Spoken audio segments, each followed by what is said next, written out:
Hello everyone, আমার এই চ্যানেলে আপনাদের সকলকে স্বাগত। আমি ভাস্কর কর্মকার। এই দুদিন ধরে আমরা যে অ্যাবস্ট্রাক্ট যে জিনিস নিয়ে আলোচনা করেছিলাম সেগুলো কি কি ছিল না, আমি কিভাবে তোমার সাকসেসের সিক্রেট যেগুলো নিয়ে সেগুলো নিয়ে আলোচনা করেছিলাম। তারপরে যে টপিকগুলো নিয়ে আলোচনা করেছিলাম সেগুলো প্রত্যেকটা জিনিসই তুমি কিভাবে নিজেকে ম্যানেজমেন্ট করে তোমার আগে তুমি যাবে সেগুলো নিয়ে আমি ভিডিও বানিয়েছিলাম। দেখো একটা কথা বলি এখানে ভালো করে, যে দেখো আমি যে পয়েন্টসগুলো উল্লেখ করেছি এমনটা নয় যে সেই পয়েন্টসগুলোকেই তোমাকে ফলো করে তোমাকে তোমার লক্ষ্যে পৌঁছতে হবে। দেখো যখন কোনো মানুষ তার লক্ষ্যে পৌঁছয় তারপরে সে কিছু পয়েন্টসকে আমাদের সামনে রাখে যেগুলোকে ফলো করে সে সেই জায়গাটায় পৌঁছেছে। আমি জাস্ট সেইগুলোকে বিশ্লেষণ করেছিলাম মাত্র, ঠিক আছে? তো একইভাবে আমরা আজ পর্যন্ত যেগুলো ভিডিওতে আমি যে যে টপিকগুলো নিয়ে আলোচনা করেছি সেই টপিকগুলো তো খুবই মানে রিয়েল টপিক, যেগুলো সম্বন্ধে আমাদের অবশ্যই জানা উচিত। কিন্তু আজকে আমি যে টপিকটা নিয়ে কথা বলবো সেটাও এক ধরনের খুবই গুরুত্বপূর্ণ টপিক, যে কাম, মানে কিভাবে তুমি ধীর স্থির থাকবে। মানে আমরা যে সমস্ত জিনিস পৃথিবীতে আছি করতে যাই না কেন, যা কিছু করতে যাই না কেন, সবার আগে নিজেকে শান্ত থাকতে শিখতে হবে। প্রত্যেকটা সিচুয়েশনে তুমি কিভাবে সেটাকে ওভারকাম করবে, কিভাবে তুমি সেটাকে হ্যান্ডেল করবে, সবটাই তোমাকে জানা উচিত, বোঝা উচিত, ঠিক আছে? চলো শুরু করা যাক। আমি একইভাবে কয়েকটা পয়েন্ট সাজিয়েছি এবং সেই পয়েন্টসগুলোর আধারে আমি আমার ডেসক্রিপশন, আমার বক্তব্য রাখবো।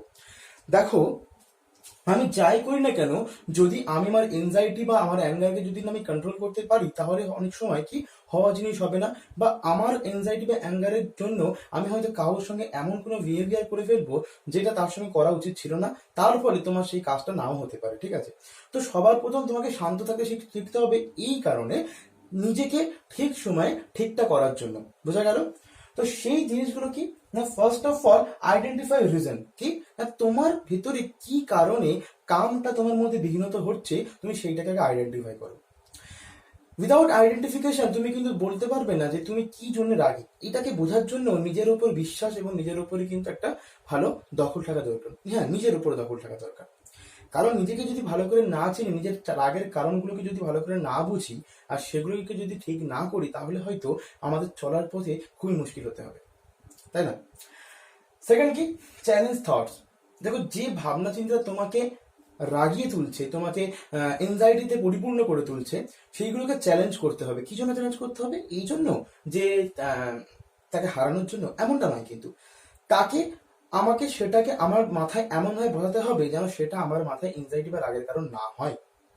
তার জন্য চ্যালেঞ্জ থটস, মানে যে ভাবনা চিন্তাটাকে আমরা ভাবছি যেটা আমার রাগের কারণ হচ্ছে, সেটাকেও আমাকে ভালোভাবে আস্তে আস্তে নিজের মাথায় বোঝাতে হবে যে yes, I can do it, I can do everything if I want.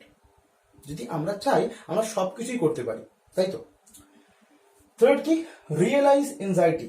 দেখো, অনেক সময় অনেক মানুষ রেগে যায়, মাথা গরম করে ফেলে, আবার কিছু মানে ভুল করে ফেলে যেটা মানে না। তো ফার্স্ট অফ অল তোমাকে রিয়েলাইজ করতে হবে যে হ্যাঁ, তুমি হয়তো ভুল করেছো, তার জন্য তোমার রাগ হচ্ছে বা তোমার রাগ অ্যাকচুয়াল হচ্ছে, সেটা বলে দেওয়া বা সেটা জাহির করে দেওয়া খুবই বেটার। কখনো এনজাইটি বা অ্যাঙ্গার যদি নিজের মনের মধ্যে আমরা রেখে দিই, তাহলে সেটা পরে গিয়ে এমন জায়গায় একটা ফ্লারিশ করবে যেখানে হয়তো না করার ছিল। ওই জন্য যখন নিজে তোমার মনের যে ইমোশন গুলো যখন তোমার মধ্যে থেকে বাইরে বেরিয়ে আসতে চাইবে, তুমি অবশ্যই সেটাকে বাইরে বাইরে বেরিয়ে আসতে দাও।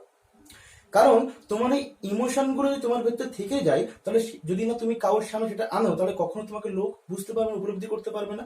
আবার এমন সময় তুমি সেগুলোকে বাইরে নিয়ে আসলে যখন সেগুলো হয়তো দরকার ছিল না। তো এই একটা সময়ের পার্থক্য তোমাকে বুঝতে হবে। এবং যখন তোমার মধ্যে সেই অনুভূতিটা আসছে যে তুমি তোমার অ্যাংজাইটিটাকে আনতে চাইছো, রাগটাকে দেখাতে চাইছো, অবশ্যই সেটাকে সবার সামনে দেখো, রিয়েলাইজ করো, নিজে আগে রিয়েলাইজ করো বা রিলিজ করো। ওকে, সরি আমি টার্মটা ইউজ ভুল করলাম, হয়তো রিলিজ লেখা আছে ওখানে। রিয়েলাইজ অ্যান্ড রিলিজ পুরোই কোরিলেটিভ। মানে আমি রিয়েলাইজ যদি না করি তাহলে আমি রিলিজ করতে পারবো না, সেই জন্য আমি ইউজ করলাম। ওকে, ভিজুয়ালাইজ ইউর কাম। দেখো, তোমার যে প্রবলেমটা নিয়ে তুমি রেগে আছো বা যে প্রবলেমটা নিয়ে তোমাকে বিঘ্নিত করছে তোমার স্বাভাবিক অবস্থাটাকে, সেটাকে আইডেন্টিফাই করার সঙ্গে সঙ্গে তুমি তোমার কাম কিভাবে তুমি সেই জিনিসটা থেকে ওয়ে আউট বের করবে, কিভাবে তুমি শান্তভাবে সেটাকে তোমাকে ভিজুয়ালাইজ করতে হবে, ভাবতে হবে, থিঙ্ক করতে হবে। থিঙ্ক করার সঙ্গে সঙ্গে তোমাকে তার মধ্যে থেকে নিজের সময়টাকে অতিবাহিত করার চেষ্টা করতে হবে, যে কিভাবে তুমি যে ওই প্রবলেমটা সলভ আউট বের করতে পারবে, সেটা যে কোনো প্রবলেম হোক না কেন, যদি সলভ আউট তুমি কিভাবে বের করতে পারবে সেটা সম্বন্ধে তোমাকে একটা ভিজুয়ালাইজ করতে হবে, একটা ভাবতে হবে যে হ্যাঁ আমি এইভাবে এটা সলভ আউট বের করতে পারি, এবং তার মধ্যে থেকেই আমার ভাবনা চিন্তাটাকে নিয়ে যেতে হবে। তাহলেই করে কি হবে না, আমরা খুব সহজেই নিজেকে শান্ত করতে পারবো। দেখো, ভিজুয়ালাইজেশন একটা এমন একটা পাওয়ার আমাদের, যেটা আমরা হয়তো কোনো একটা জিনিস আমাদের সামনে নেই, আমরা পারছি না, বাট সেটাকে যদি আমরা ভিজুয়ালাইজ করি, অনেক সময় আমাদের মাথাতে আমরা সেটা খুব পজিটিভ এনার্জি আমাদের শরীরে আসে, তার ফলে আমরা কিন্তু সেই জিনিসগুলো পরবর্তীকালে অ্যাচিভ করতেও পারি। বোঝা গেল? তারপর কি, লিসেন ইউর ফেভারিট থিং। দেখো, কোনো মানসিক অবস্থা থেকে রিলিফ পাওয়ার জন্য আমরা অনেক কিছু করে থাকি। কেউ কেউ গান শোনে, কেউ লেখে, কেউ ম্যাথামেটিক্স করে। প্রচুর মানুষের এমন কিছু হবিজ আছে যেগুলো করলে মানুষ তার স্বাভাবিক অবস্থা থেকে একটু রিলিজ পায়, একটু রিল্যাক্স করে। ঠিক আছে, সেটা অবশ্যই দরকার, কারণ এই সমস্ত ব্যাপারগুলো ভাবতে যখন তোমার মাথাটা একেবারে গড়বড় হয়ে যাবে, তুমি যখনই তোমার কোনো ফেভারিট জিনিস, যেটা করে তুমি পছন্দ করো, যেটাতে তোমাকে কেউ হারাতে পারবে না, যেটা তুমি তোমার কাছে ইউনিক, সেটা যদি তুমি করো, সেটা গান শোনা, গান লেখা, কবিতা লেখা, যা কিছু হতে পারে কেন, ওকে, সেগুলো যদি তুমি করো তাহলে তোমার মাইন্ডে একটা অন্যরকম রিলিফ আসবে। বুঝা গেল? তারপর কি, রিল্যাক্স ইউর মাইন্ড। দেখো, তুমি যখনই তোমার প্রিয় জিনিস কোনো জিনিসের মধ্যে ইনভলভ হয়ে যাবে, দেখো আমরা কখন এনজাইটি বা অ্যাঙ্গারটা আমার উপর প্রভাব বিস্তার করে জানো? যখনই আমি সেই জিনিসটাকে আমার উপর প্রভাব বিস্তার করতে দিই। যদি আমরা আমাদের মানসিকতা বা আমাদের চিন্তা ভাবনা যদি সেই বিষয়ে বেশি পরিমাণে না রাখি, বেশিক্ষণ ধরে না ভাবি, তাহলে হয়তো অত পরিমাণে বেশি প্রভাব বিস্তার করতে কোনো সমস্যা আমাদের কাছে পারবে না। আমরা কি করি না, আমরা সবসময় সেই সমস্যাটাকে নিয়ে ভাবি, সমস্যার যে সমাধানটা সেটাকে আমরা কখনোই দেখি না বা দেখতে চাইও না। অনেক কারোর সমস্যাতে মজাও আসে, সমাধান না থাকলে তার কাছে বেটার মনে হয়। তারপর কি, last, identify your pressure point. তোমার মধ্যে যে এনজাইটি বা রাগটা এসেছে সেটার কারণটা কি, বা তার যে পয়েন্টটা, তার সোর্সটা কি, সেটাকে তোমাকে আইডেন্টিফাই করতে হবে এবং সেটাকেই ওয়ে আউট করতে হবে, সলভ করতে হবে। তুমি অনেক কিছু একসঙ্গে ভাবলে অবশ্যই তোমার সবকিছু একসঙ্গে কমপ্লিট হবে না, তোমার মধ্যে রাগ আসবে, একটা বৃতৃষ্ণা জন্মে যাবে কিছু কিছু করতে করতে, যে অনেক কিছু অনেক দিন ধরে করছি, অনেকক্ষণ ধরে করছি, কিন্তু তবুও একটা হচ্ছে না। দেখো, আমরা লাইফে যেগুলো অ্যাচিভ করতে পারি না বা যেগুলো আমাদের থেকে হয় না, এমন নয় যে সবসময় সেটার জন্য আমরা দায়ী থাকি, আবার এটাও নয় যে সেটার কারণ অন্য কেউ হবে। আমাকে সবার আগে সেই রিয়েলাইজেশনটা আনতে হবে যে আমার রাগের কারণটা বা আমার বিঘ্নিত হওয়ার কারণটা কি অ্যাকচুয়াল। তারপরে আমাকে সেই জায়গাটাকে আইডেন্টিফাই করার সঙ্গে সঙ্গে আমাকে সেটার যে ওয়ে আউটটা ভাবতে হবে এবং ভিজুয়ালাইজ করতে হবে যে আমি কি করতে চাইছি। তাহলে করে কি হবে না, আমি যখনই এই ব্যাপারটা থেকে আস্তে আস্তে সরে আসতে শুরু করবো, তখন অটোমেটিক্যালি আমার মাথাটা ঠান্ডা হবে এবং যেই কাজটা হয়তো হচ্ছিল না সেটাই হয়তো কিছুক্ষণ পরে আবার হয়ে যাবে।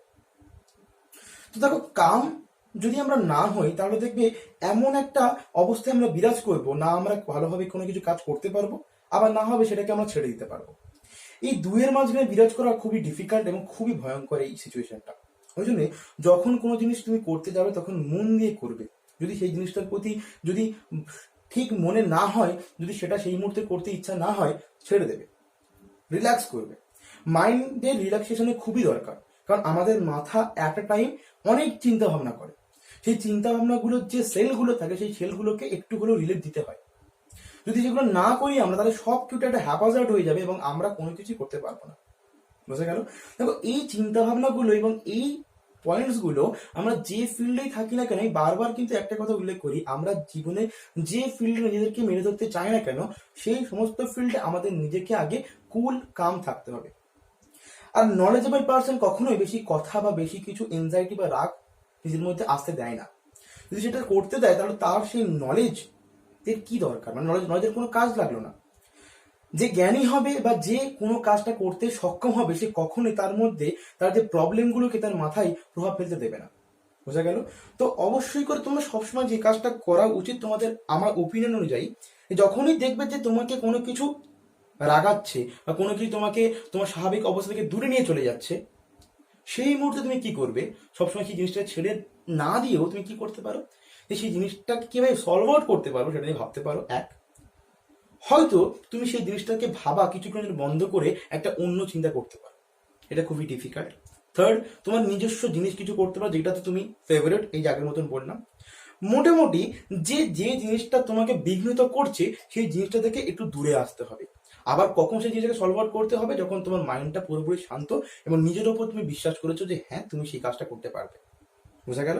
তো এই ধরনের যে সমস্ত টপিকগুলো যদি তুমি পরবর্তীকালে আমাদেরকে আরো হেল্প করবে যে কোনো ফিল্ডে আমাদের আগে পৌঁছতে। So thank you.